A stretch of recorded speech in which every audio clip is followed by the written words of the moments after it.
I've been looking at the future of Major League Soccer's deal with Apple TV. The league's latest season kicked off last week, and it got me thinking about the current fragmentation of sports rights. So basically, guys, unlike other sports like the NFL, where you need to sign up for multiple streamers, have a cable package just to watch the full season, you don't have to do that with the MLS. They consolidated all of their media rights a few years before they renegotiated their contract. They wanted one true partner, and they found that in Apple. It was also attractive to Apple as well because they didn't have to have competitors in the mix. They could have full control over the distribution of these games, and there's a lot of people out there that are thinking that this could have a big boon when you think about the Vision Pro headset and the opportunities there. I did have a chance to speak with Seth Bacon. He is the Executive Vice President of Media for the MLS, and he said that, you know, this is something that is working. They're seeing this partnership lead to an increase of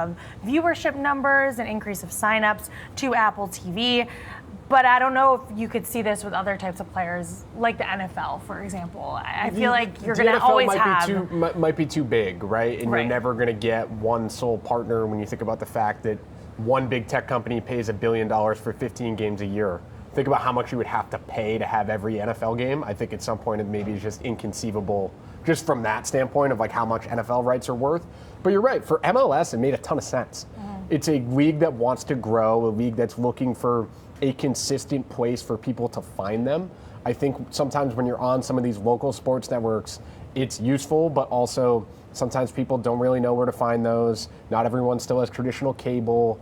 Right now, you could make the argument that, oh, they're on Apple Plus, that's hard, I have to pay for Apple Plus, etc. But at least you know where to get it. MLS is on Apple TV Plus. Yeah. There's one place to go, and I think that's helpful for consumers from that standpoint. But it's $12.99 a month.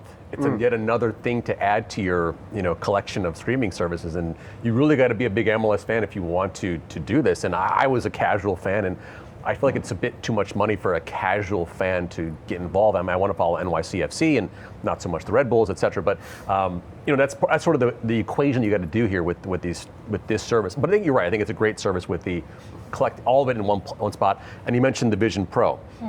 Maybe there's a good use case there for someone who has this, someone who's a fan. I don't know. It's maybe a more interactive or more just dynamic way to watch the content. Yeah, and Apple's also producing a docuseries, sort of similar like we've seen with Formula One, Drive to Survive. So potentially that could add more fans. And I also think Lionel Messi coming to the MLS was huge for not only the league, but also for Apple and driving a lot of I'm that excited to viewership. see what goes on the Vision Pro from a sports perspective. I mean, because if they can put this is a you 10-year in the deal. moment, that's the kind of thing that you don't really get right now, and you Yeah. would think that's where these headsets are going. So it'd be interesting to see what happens with that. Yeah.